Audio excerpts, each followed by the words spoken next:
that it's in this kind of situation. So every single time, if there's an old person and a young person, it's always going to kill the older person. Or every single time, it's going to kill like whichever person that it's programmed to kill.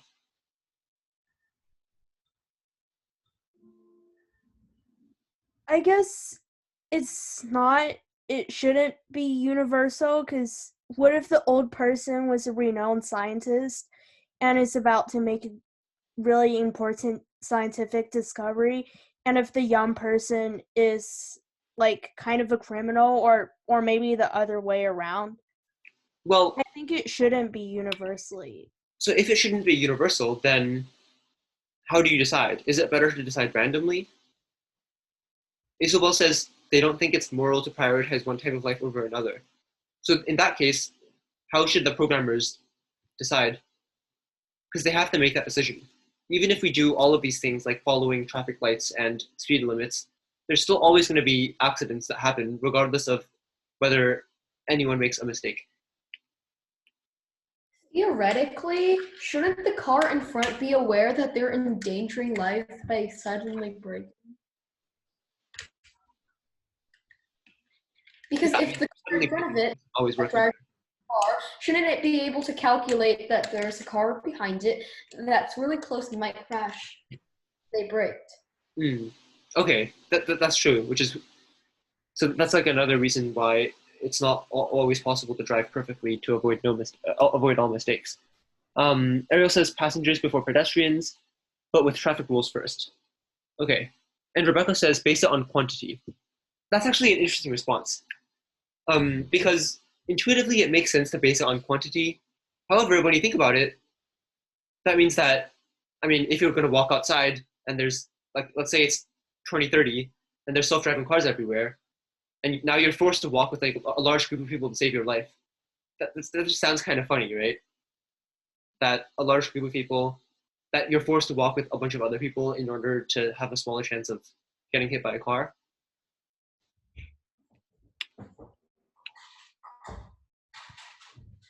Well, if everyone had self-driving cars, shouldn't like the cars be able to coordinate how to drive? Oh, that's true. Huh. I think the question forgot about that, but let's assume that they can't.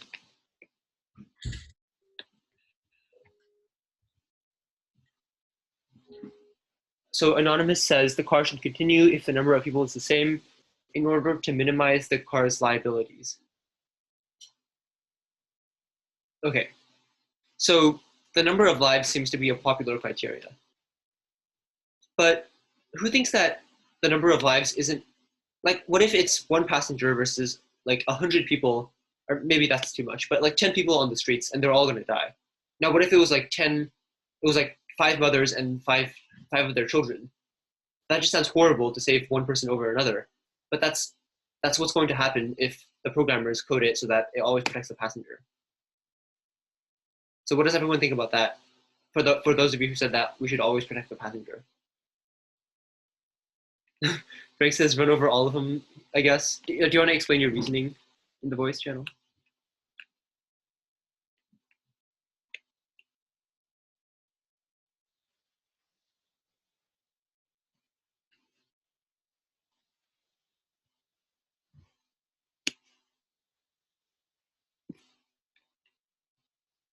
Depopulation? Okay, well, that's not that's not an aspect that I think the question writers were considering when they wrote about the question.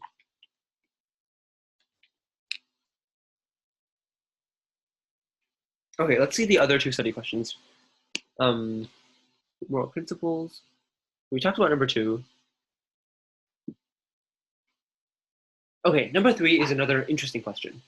Would people be morally permitted to drive at all if driverless cars are on the whole safer and more reliable? Like in 2030, driverless cars are a lot safer. Would we make it illegal to drive your own car? Yes, so no people die. Okay.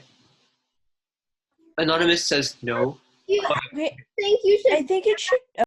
because like you might because there are some decisions that only humans can make. Like for example, in like if there's just like if there's some like dangerous situation and the car just decides for you, you might regret it. Like if like there's a wall in front of you and like if you don't crash into that wall, you have to like crash into some other car or something. The technology might like make a decision that does something that you don't want it to do. Like you might choose to kill yourself, but like save the person that's like next to you. But like, what if you don't want that? That's a good point. That's kind of the point that's similar to the point I was making about how, like, is it okay for technology to be making these universal decisions?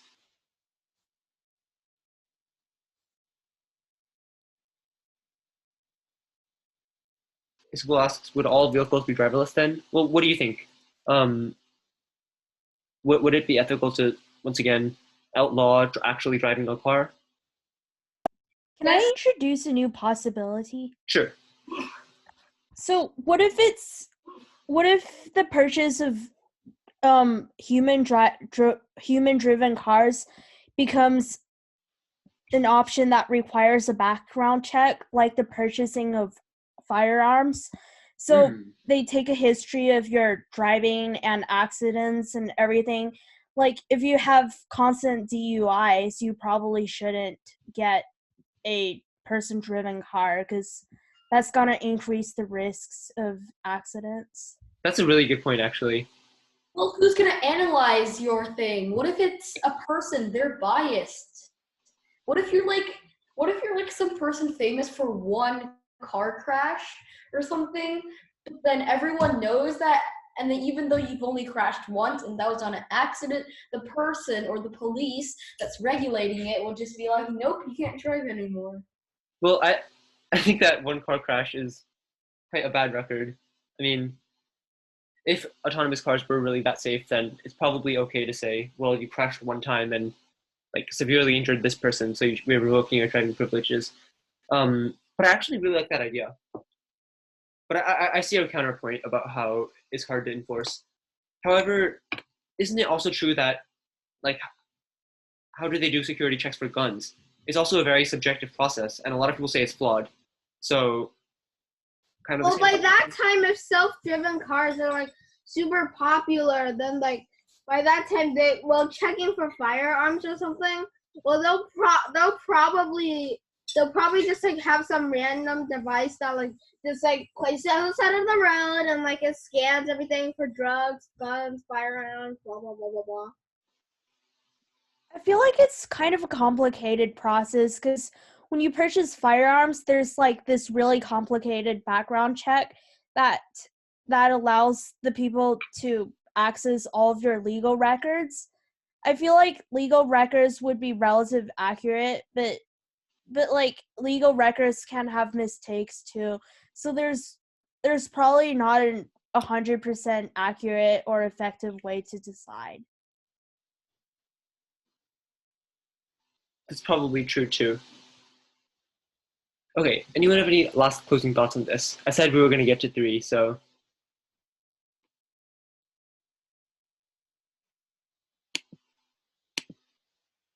Okay, let's move on to 3 then. Well, actually, was it this one? Was it the stolen bike one? Or was it the other one? I forgot. Oh, I think it was this one. This is the other one you guys voted for, right? Over the unfair science one?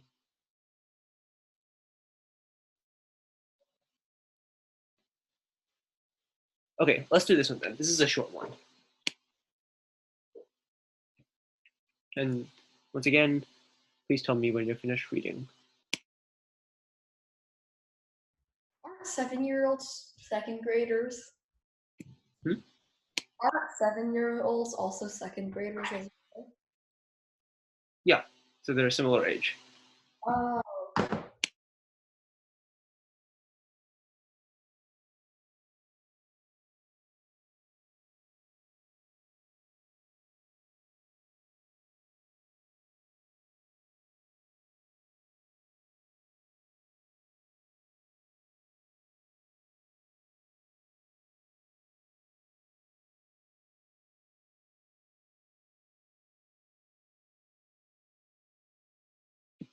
Someone says the stolen bike one is better. Well, too late. We only have 5 minutes, so I don't want to switch to a next one. But we might do this. We might do like one case at the end of every meeting. We're not going to do like something like this again, where we have a bunch of cases. That's just one meeting. But next lesson, which is going to be about metaphysics, we can, and for future meetings, we can have one case per meeting. So we can vote on that. Okay, so I won't wait for everyone to finish reading, but continue reading while we're discussing. Isabel says Randy should privately let her parents know as to not embarrass anyone. Why do you say that?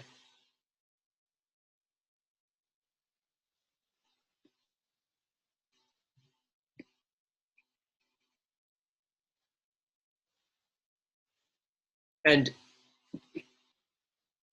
oh wow, someone says, wait. Okay, and some other people say they should expose Lisa. So, what? Yeah, to you guys, why do you think that as well?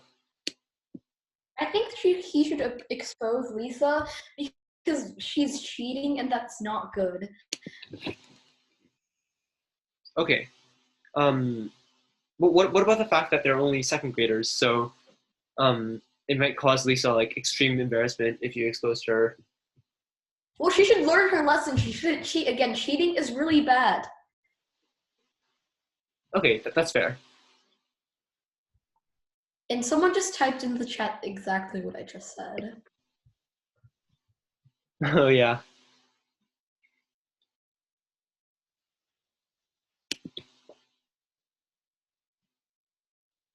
Okay, so someone says she is cheating, and if no one intervenes, she will continue to cheat, which is bad.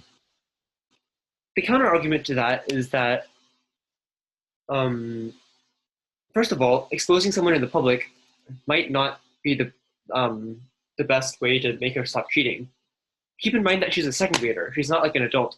So exposing her in public might just cause her to be like embarrassed, whereas talking to her parents, who might give her like a stern lecture, might be more appropriate, especially for a second grader.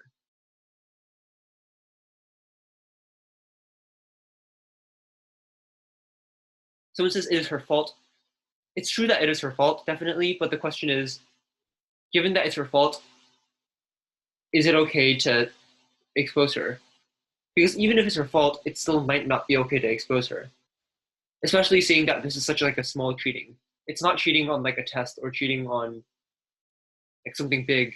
It's cheating in like a fun game of chess. So, Well, I guess it kind of doesn't really matter what she's cheating on, because cheating on a small game and getting complimented would probably eventually lead her to thinking cheating is okay, and she might get complimented if she cheats, and it, like Hal says, prompts her to do it again. okay.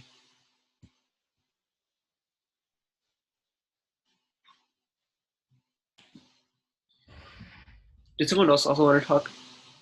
I think someone talked it off. Anonymous Mr. P, yeah.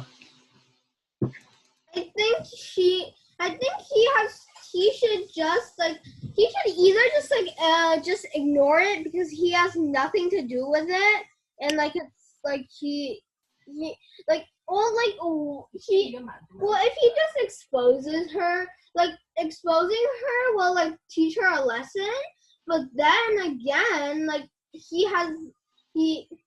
well, but then again, there's kind of no point because it has nothing to do with you. So. Okay.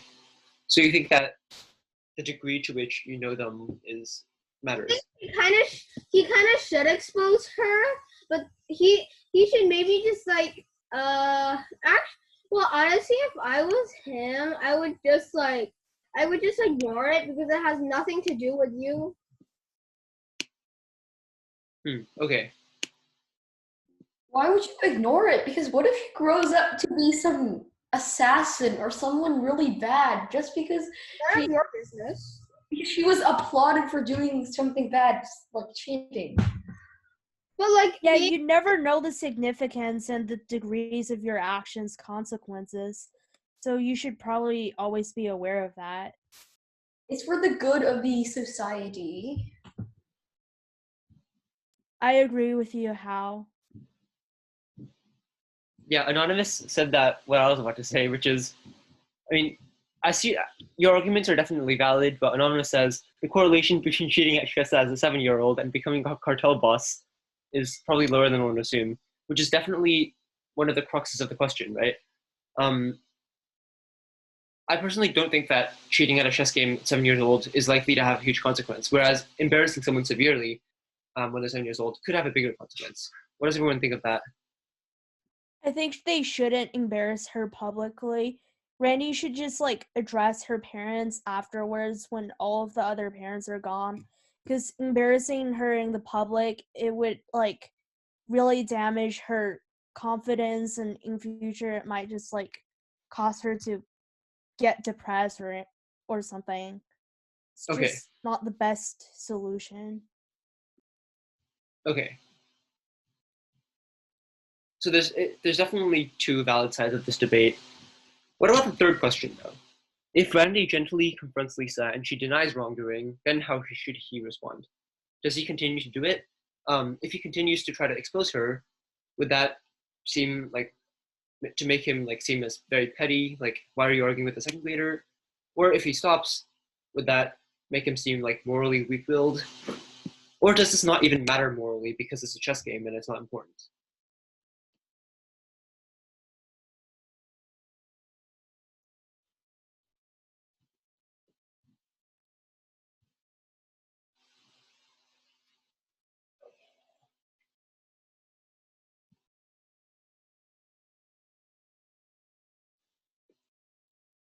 Okay, Isabel, that's a good point.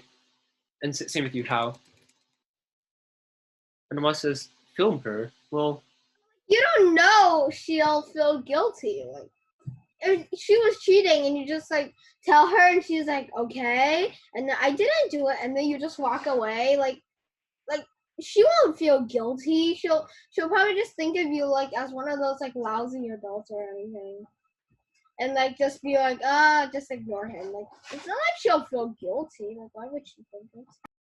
Isn't it kind of creepy if you just filmed some random kid in that's the what I was park? gonna say too.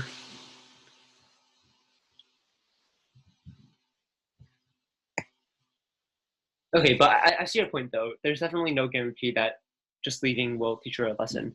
But then again, the other part of this question is, why should it matter to you whether or not you teach her a lesson? Let's say you walk away. Is that the morally wrong thing to do, or does it not matter to you because, or does it not morally matter to you because you shouldn't be in that position anyway?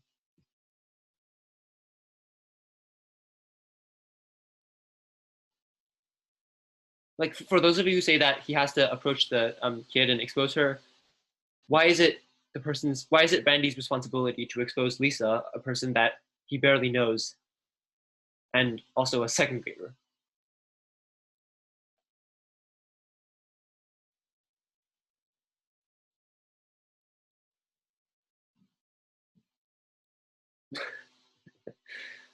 Anonymous, I see your point. That's quite funny.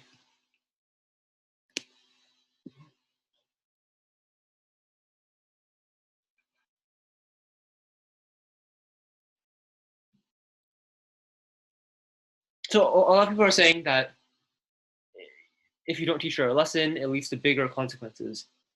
It could, sure, but why is it always your job to do the right thing? Or why is it always your job to make sure the consequences are always good? Like if you see a person that's like begging on the street, it's good. It's probably good if you give them some money. But if you don't give them some money, would people call you an evil person? Probably not, right? So I don't think that. Or what does everyone think about that? Is it someone's job to always do what's best for humanity and to always maximize net benefits? Well, it's for the good of Lisa. What happens if he grows up and becomes a assassin? Well, but my question is, why is Randy morally responsible for doing the good thing for Lisa? He's the only one that saw it. Right? But I think it's yeah.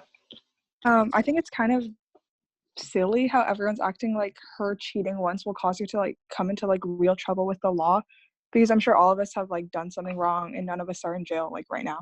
So it's really not his responsibility, and if he wanted to he could, but he shouldn't take it any further because it's doesn't make that much of a difference to him. That's a good point. Well, if you just expose her, if you just expose her, yeah, it might help her in the future. But still, like, well, first of all, it would just cause you more problems. You'll have to argue with a 7-year-old, and her parents will be mad and everything. So, and then that would just cause you more problems.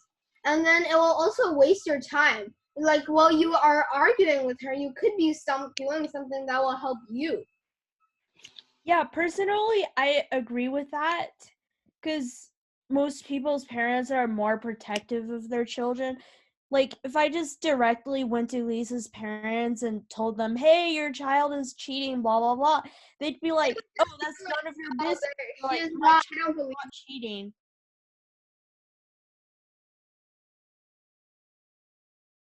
This would actually avoid confrontations if I didn't do anything, but I don't know.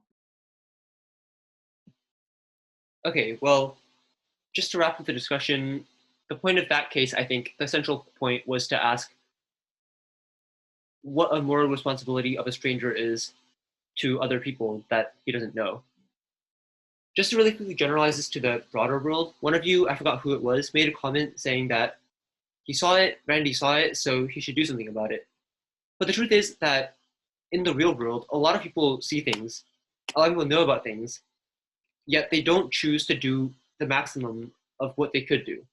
For example, most people know that there are people that that need like their money more than them. For example, it could be someone in poverty, someone starving, people in developing countries, etc. However, we don't call someone immoral if they don't donate like the most amount of money they can to these causes. So the question I want you guys to think about is, first of all, should we call someone immoral for not doing the most they can, or is it enough to do just a little bit of net good? For example, if someone is like a billionaire and they donate some of their money to like this cause, when in reality they could have donated even more money to the cause without damaging themselves, is that a bad move or a good move? And just to address anonymous Mr. P's question, why would you start from death so someone else can thrive? That's not what I meant. What I meant is, let's say that you're really well off, so you could probably spare like a couple $1,000s. Whereas if you were to distribute the couple $1,000s to someone who has like a very small amount of money, then they would benefit a lot more than you would be damaged. So do you have a moral obligation to do that? In fact, there's a name for this, and the name is called effective altruism. So for the homework assignment, I'm probably going to assign something about effective altruism. It's quite an interesting topic, and it's very relevant to what we did today. Okay, so I'm going to wrap the meeting up. Someone says it's 10:10 for them, so probably should go to sleep soon. Just a couple of quick updates. Wait, no, that's the wrong slide. Preview of next lesson. So I know last time I said that we were going to do political philosophy. However, it's kind of hard to structure a 1-hour lesson on political philosophy. Also, I think that you guys would be more interested in metaphysics, actually. So therefore, next meeting will be about metaphysics. There's several possible topics that we could do. They include free will, discussing personal identity, talking about the existence of God, questions like that. I still haven't decided which one exactly we want to do, but if you have like a strong opinion on that, which one would you guys prefer for metaphysics? Someone says they love politics, please do politics. Most likely in the future we're going to do that, but it's just really hard to like boil politics down to one lesson or 2 lessons. And also, unlike ethics, which has a pretty clear structure of how we should teach it, it's kind of hard to like where do I start, where do I end? But I'll definitely work on trying to develop like a rough lesson plan for that, I guess. And that's it for the meeting. This was our last meeting in the world of ethics. And so as I said, next meeting is metaphysics. After that, we could be going into epistemology. We could be going into political and economic philosophy, things like that. So be excited, I guess. I'm pretty excited. And yeah, that's it. Bye, everyone.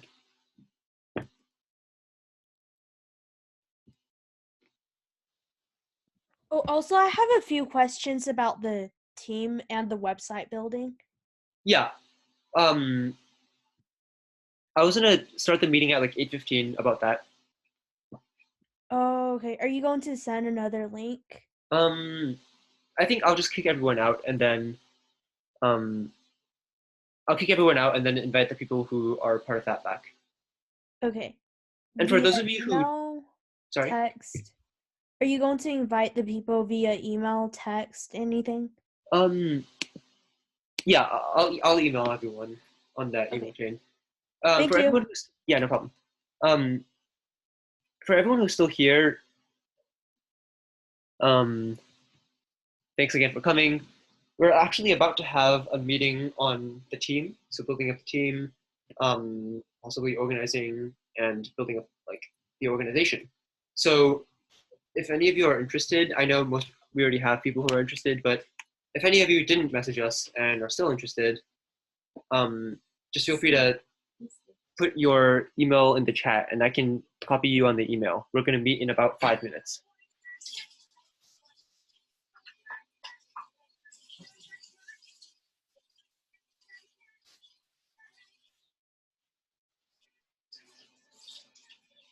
Bye, everyone. See you later.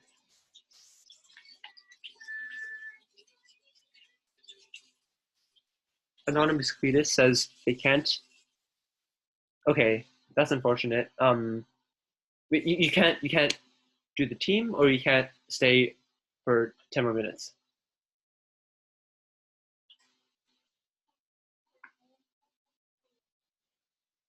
Okay, in that case, Isabel asks, is the meeting for the same people? No, it's not. There were like, I got 4 emails from people saying that they couldn't attend the meeting today, so it's going to be the same meeting. So Isabel, you don't have to come. It's the exact same information, except I'll ramble less and actually clarify stuff more. Anonymous Cletus, could you give me your email?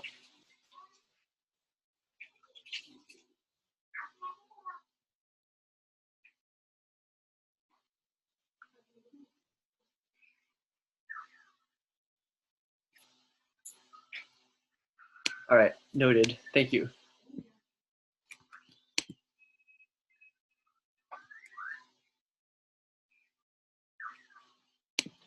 Okay, I'm gonna stop sharing. Hold on. Open chat.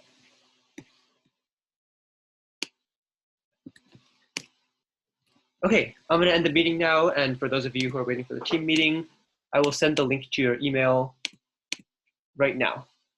Bye, everyone.